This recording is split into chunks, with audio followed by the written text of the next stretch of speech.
एक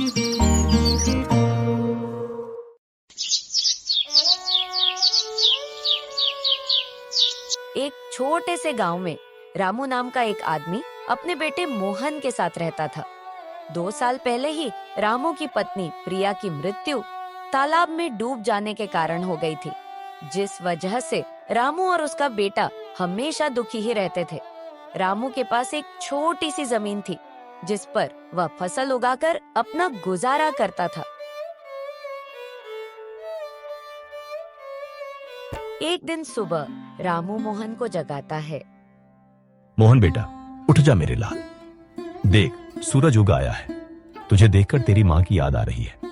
मोहन अपनी आंखें खोलता है, कमजोर आवाज में बोलता है, बाबा, मुझे बहुत ठंड लग रही है। क्या आप मुझे डॉक्टर के पास ले चलेंगे? रामू का दिल बैठ जाता है।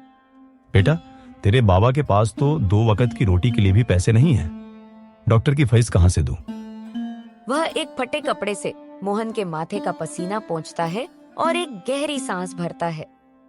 इसके बाद रामू काम की तलाश में अपने कंधे पर फावड़ा उठाकर गांव के जमींदार चौधरी साहब के घर जाता है। साहब, इस बार सच कह रहा हूँ, जान निकल रही है मेरे बेटे की। जो भी काम हो दे दीजिए, खेत की निराई ही करा दीजिए। चौधरी साहब सोचते हुए कहते हैं, ठीक है, मेरे बाग में झाड़ियां उगाई हैं, उन्हें साफ कर, तब दूंगा तुझे 1 रुपया। रामू हैरान रह जाता है। सिर्फ 1 रुपया? साहब, डॉक्टर की फीस 5 रुपया है। 1 रुपया में क्या ही होगा साहब? कम से कम 5 रुपया दे दीजिए। बदले में आप कोई भी काम करवा लीजिए, मैं कुछ भी कर लूंगा। सुन, काम करना है तो कर, ज्यादा जबान चलाई तो वो भी नहीं मिलेगा। ठीक है साहब, झाड़ियां साफ कर देता हूँ। इसके बाद रामू झाड़ियों में फंसे कांटों को हाथों से हटाता है। धूप तेज हो रही होती है, लेकिन वह रुके बिना मेहनत करता है। पास से गांव की विधवा गीता देवी गुजरती है। अरे रामू भाई, यह क्या हालत बना रखी है और यह क्या कर रहे हो? रामू उदास होकर सारी बात बताता है। मोहन की जान का सवाल है बहन। जब पेट खाली हो और बच्चा बीमार, तो हाथ पांव कट जाए तो भी चलेगा। क्या हुआ मोहन को? क्या बताऊं गीता बहन, कल रात मोहन की तबीयत अचानक खराब हो गई। उसे इलाज के लिए डॉक्टर के पास ले जाना होगा, लेकिन मेरे पास 1 रुपये भी नहीं है। इसलिए मैं चौधरी साहब के पास काम कर रहा हूं, जिससे कुछ पैसे मिल जाएंगे। सुनकर बहुत दुख हुआ रामू, लेकिन मैं भी तुम्हारी कोई मदद नहीं कर सकती। मेरे पास भी कुछ नहीं है, लेकिन भगवान से दुआ करूंगी कि मोहन को जल्द राहत मिले। काम करते करते शाम हो जाती है। रामू चौधरी साहब के पास जाता है। चौधरी काम के बदले में रामू को 1 रुपए का सिक्का देता है। रामू उस सिक्के को लेकर चुपचाप उदास होकर अपने घर चला जाता है। रात का समय था। मोहन बेहोश पड़ा था। उसकी सांसें लड़खड़ा रही थी। रामू उसके पास बैठता है। मोहन बेटा, देख, बाबा काम करके आया है। कल और कमाऊंगा और तुझे दवाई दिलवाऊंगा। वह मोहन को अपने सीने से लगाकर बैठा रहता है। उसकी आंखों से आंसू बहते रहते हैं। धीरे धीरे झोपड़ी में अंधेरा छा जाता है।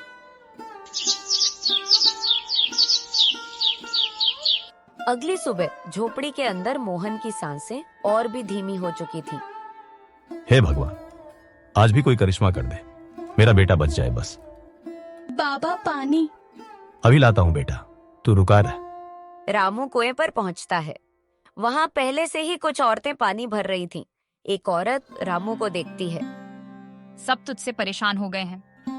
बहन, बच्चा बीमार है, तू बस मुझे 2 लोटा पानी दे दे। मेरा पानी तुझे क्यों दूं? मेहनत कर और भर। रामू थके हुए हाथों से बाल्टी डालता है, लेकिन बाल्टी हाथ से छूटकर कुएं में गिर जाती है। वह घुटनों पर बैठकर आंसू बहाता है। इसके बाद वह किसी तरह पानी लेकर घर पहुंचता है और अपने बेटे को पानी पिलाता है। फिर रामू तुरंत सरपंच शिवदीन की हवेली की ओर बढ़ता है। वहां पहुंचकर वह हाथ जोड़कर खड़ा हो जाता है।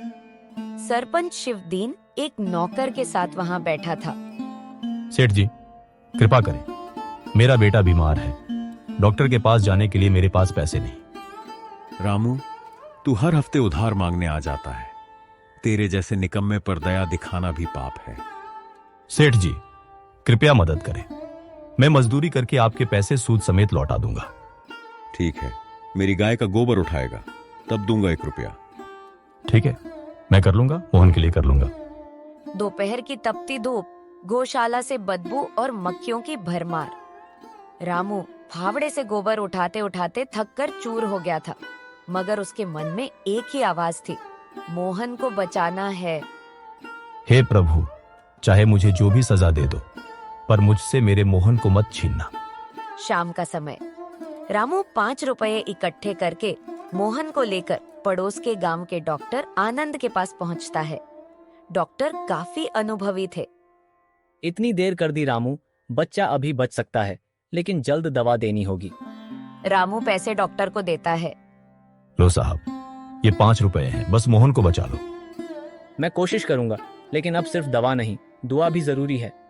रात का समय, डॉक्टर दवा दे चुके थे, लेकिन मोहन अभी बेहोश था। रामू उसके पास बैठा था। बाहर बारिश शुरू हो चुकी थी, बिजली कड़क रही थी। अब क्या होगा साहब? देखो रामू, अब सब भगवान पर है। सुबह तक अगर बच्चे ने आंख खोली तो समझो वो बच गया। रामू मोहन के बगल में लेट जाता है। बारिश की हर बूंद उसके आंसुओं में मिलती जाती है।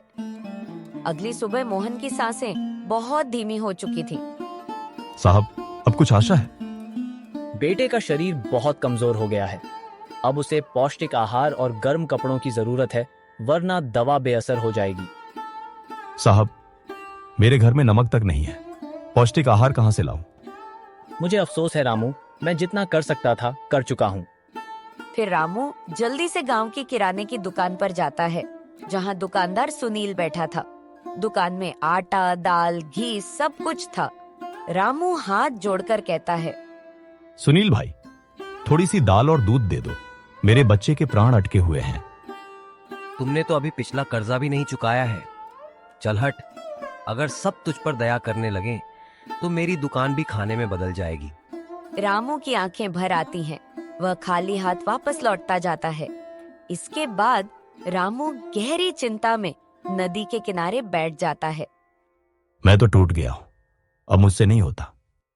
तभी एक बुजुर्ग महात्मा जी वहाँ से गुजरते हैं। वे रामू की हालत देखकर रुकते हैं। बेटा, तू रो क्यों रहा है? बाबा, मेरा बच्चा मर रहा है, दवा दे दी, पर खाना नहीं है, अब कुछ नहीं बचा। बेटा, जब इंसान टूट जाता है तभी ईश्वर खुद रास्ता दिखाता है। तू मेरी कुटिया में चल, जो थोड़ा बहुत है मैं तुझे दे दूंगा।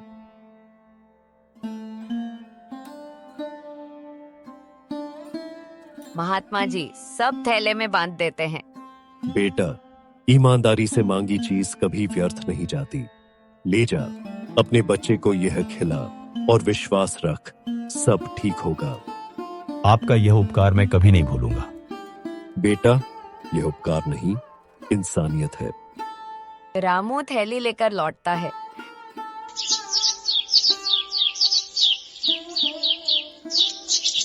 रामू तुरंत डॉक्टर आनंद को बुलाता है। मोहन को धीरे धीरे दूध पिलाया जाता है। उसकी आंखें थोड़ी हिलती हैं और वह धीरे से कराहता है।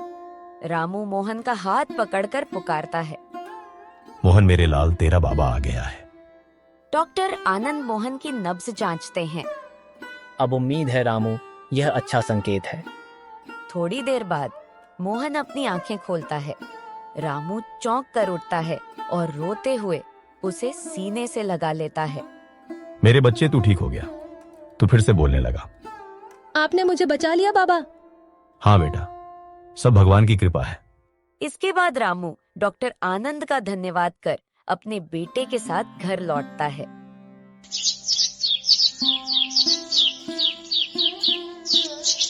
अगले दिन झोपड़ी में सूरज की रोशनी झलक रही थी। मोहन बिस्तर से उठता है। उसका चेहरा थोड़ा थका हुआ था, पर आंखों में चमक थी। बाबा, मैं अब अच्छा महसूस कर रहा हूँ, तो अब मैं भी आपके साथ खेत पर जाऊंगा। रामू उसे प्यार से देखता है। नहीं मोहन, अभी तेरी तबीयत पूरी तरह ठीक नहीं हुई, तुझे आराम करना चाहिए। रामू थोड़ा चिंतित होता है। बाबा, मैं अब बड़ा हो गया हूँ। आप अकेले खेत में बहुत मेहनत करते हैं। अब मैं भी आपकी मदद करूँगा। बेटा, खेत की जिंदगी आसान नहीं होती। धूप, बारिश, कीचड़ सब सहना पड़ता है। बाबा, मैंने बीमारी भी सह ली। अब खेत की धूप क्या करेगी? रामू अपने बेटे के दृढ़ संकल्प को देखकर मान जाता है। इसके बाद रामू और मोहन खेत में पहुंचते हैं। रामू फावड़े से जमीन खोदने लगता है। मोहन भी हाथ में फावड़ा उठाता है और नन्हे हाथों से काम करने की कोशिश करता है। ध्यान से बेटा, थक जाएगा तो बैठ जाना। नहीं बाबा, अब मैं आपके साथ हर रोज खेत पर आऊंगा। पास से पड़ोसी किसान रामलाल यह सब देख रहा था। रामू भाई, अब तो तुम्हें असली मदद मिल गई। तुम्हारा बेटा सच्चा योद्धा निकला। हाँ रामलाल, ये मेरा जीवन का सबसे बड़ा सहारा है। इसके बाद वे लोग काम करते हैं और काम करते करते शाम हो जाती है। शाम का समय था। रामू और मोहन थके हुए मगर संतुष्ट होकर झोपड़ी के बाहर बैठकर बातें कर रहे थे। बाबा, एक बात कहनी है आपको। हाँ बेटा, बोल, क्या सोच रहा है? बाबा, मैं खेत में काम करना चाहता हूँ, पर मैं पढ़ना भी चाहता हूँ। पढ़ना है? बेटा, तेरी तबीयत अभी ही तो ठीक हुई है और हमारे पास इतना पैसा कहाँ कि स्कूल की फीस दे सके। बाबा, मैं मेहनत भी करूँगा और खेत में भी मदद करूँगा, पर अगर आप साथ दें तो मैं डॉक्टर बन सकता हूँ। डॉक्टर? बेटा, ये सपना बहुत बड़ा है। हमारे जैसे गरीब लोग ये नहीं कर सकते। बाबा, आप ही तो कहते थे मेहनत से बड़ा कोई हथियार नहीं। अगर आप मेरा साथ देंगे तो मैं यह सपना जरूर पूरा करूँगा। ठीक है बेटा, अगर तुझे पढ़ना है तो मैं दिन रात खेत में काम कर लूंगा, पर तुझे जरूर पढ़ाऊंगा। तू बस दिल से मेहनत करना। बाबा, आप दुनिया के सबसे अच्छे पिता हो।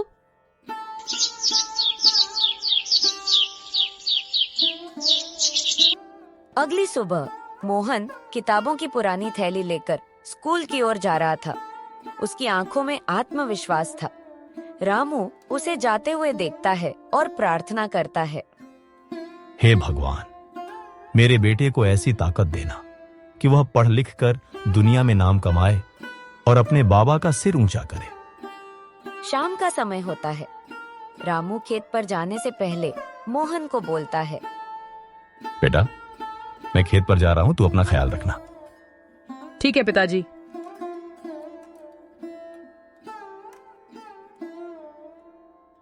फिर एक दिन मोहन स्कूल से लौटकर रामू से बात करता है। बाबा, मेरी पढ़ाई अब खत्म हो गई है। अब डॉक्टर बनने के लिए उच्च शिक्षा प्राप्त करनी होगी, जिसके लिए मुझे शहर जाना होगा। रामू के चेहरे पर चिंता की लकीरें उभर आती हैं। क्या? शहर? पर बेटा, शहर में पढ़ाई के लिए तो बहुत खर्चा लगता है और मेरे पास तो इतने पैसे नहीं हैं जो मैं अब तुम्हें शहर भेजकर पढ़ा सकूं। पर पिताजी, उसके बाद मैं डॉक्टर बन जाऊंगा। आप कुछ करिए पिताजी, नहीं तो सारी मेहनत बेकार हो जाएगी। ठीक है बेटा, तुम शहर जाकर अच्छे से पढ़ाई करो। मैं हूं ना, मैं यहाँ का देख लूंगा। तुम यहाँ की चिंता मत करना। इसके बाद रामू मोहन को आशीर्वाद देता है और मोहन शहर चला जाता है। रामू भगवान से प्रार्थना करता है।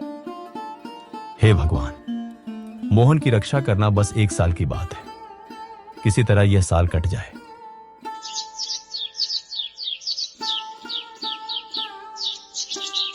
कुछ दिनों बाद मोहन रामू को फोन करता है। पिताजी, मेरा सिलेक्शन शहर के महाविद्यालय में हो गया है। अब कुछ ही दिनों की बात है। अब मैं डॉक्टर बन जाऊंगा। पर पिताजी, मुझे कुछ पैसों की जरूरत है। रामू का दिल बैठ जाता है। पैसे? बेटा, यहाँ खाने के लिए एक दाना नहीं है। मैं तुझे पैसे कहाँ से दूं? पिताजी, बस कुछ दिनों की बात है, उसके बाद मैं डॉक्टर बन जाऊंगा। ठीक है बेटा, मैं कुछ इंतजाम करता हूँ। रामू इतना कहकर फोन काट देता है और गांव में मदद के लिए निकल पड़ता है।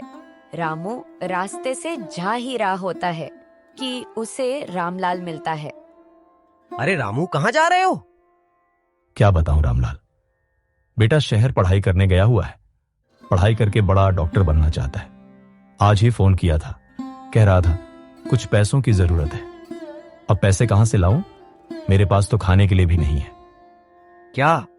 मोहन शहर गया है डॉक्टर बनने? अरे रामू, ये डॉक्टर बनना हम जैसे गरीबों के नसीब में नहीं है। क्या करूं रामलाल, डॉक्टर बनना बेटे का सपना है। समझ नहीं आ रहा मैं पैसे कहां से दूं। रामू, मैंने सुना है केशव नगर के महाराज विक्रम बहुत दयालु हैं। अगर तुम जाकर महाराज से सारी बात कहो तो शायद तुम्हारी मदद कर दें। तुम सही कह रहे हो रामलाल, मैं आज ही केशव नगर जाकर महाराज से सहायता मांगता हूं। रामू उसी दिन केशव नगर के राजा विक्रम के महल में जाने ही वाला था, लेकिन संयोग से राजा विक्रम उसे महल के बाहर ही मिल गए। रामू ने राजा विक्रम को सारी घटना बताई। महाराज, बेटा शहर डॉक्टर बनने गया है, मुझे कुछ पैसों की जरूरत है। महाराज मेरी मदद कीजिए, मेरे पास खाने के लिए एक दाना भी नहीं है। तो इसमें हम क्या कर सकते हैं? बेटे को डॉक्टर बनाना जरूरी है। डॉक्टर बनने के लिए अधिक धन लगता है और तुम्हारे पास धन नहीं है। मतलब यही हुआ कि जंग भी लड़ना है और हथियार भी नहीं है। महाराज कुछ मदद कर दीजिए, जब बेटा डॉक्टर बन जाएगा तो आपके पैसे लौटा दूंगा। तुम मुझसे लौटाने की बात कर रहे हो? ये मत भूलो, मैं इसके लिए तुम्हें जेल में भी डाल सकता हूं। चलो जाओ यहां से। राजा विक्रम की बात सुनकर रामू उदास हो जाता है और अपने गांव की ओर चल देता है। आधे रास्ते में वह एक घने वृक्ष के नीचे बैठ जाता है। कुछ ही देर में उसकी आंख लग जाती है और रामू वृक्ष के नीचे सो जाता है। तभी एक बूढ़ी औरत आती है। बेटा तुम कौन हो और यहाँ क्यों बैठे हो? तुम्हें पता नहीं है ये जंगल बहुत खतरनाक है। रामू डर जाता है। क्या? तो आप कौन हो बूढ़ी माँ? आप यहाँ क्या कर रही हैं? मैं इस जंगल की डायन हूँ। मैं यहीं रहती हूँ और जंगल की रक्षा करती हूँ। क्या? डायन? मैंने कुछ नहीं किया, मुझे माफ कर दो। मैं यहाँ दोबारा कभी नहीं आऊंगा, मुझे छोड़ दो। रामू बेटा तुम घबराओ नहीं, मैं तुम्हें कुछ नहीं करूंगी। आपको मेरा नाम कैसे पता? मैं सब जानती हूँ रामू बेटा। मैं यह भी जानती हूँ कि तुम्हें पैसों की जरूरत है। यह लो, मेरे पास एक हीरा है, तुम इसे ले लो और जाकर बाजार में बेच देना। इससे तुम्हें कुछ पैसे मिल जाएंगे। आपका बहुत बहुत शुक्रिया बूढ़ी माता, आपका यह उपकार मैं कभी नहीं भूलूंगा। रामू इतना कहकर हीरा को ले जाकर बाजार में बेच देता है। बाजार में हीरे को बेचने से जो पैसे प्राप्त होते हैं उसे मोहन की शिक्षा पर खर्च करता है। कुछ समय बाद मोहन अपनी पढ़ाई पूरी करके गांव लौटता है। वह अपने पिता के पास आता है और कहता है, बेटा आज तुमने साबित कर दिया मेहनत से बड़ा कुछ नहीं। हाँ पिताजी, ये सब सिर्फ आपकी वजह से हुआ है। अगर आप नहीं होते तो मैं डॉक्टर कभी नहीं बन पाता। मोहन इतना कहकर अपने बाबा के गले लग जाता है।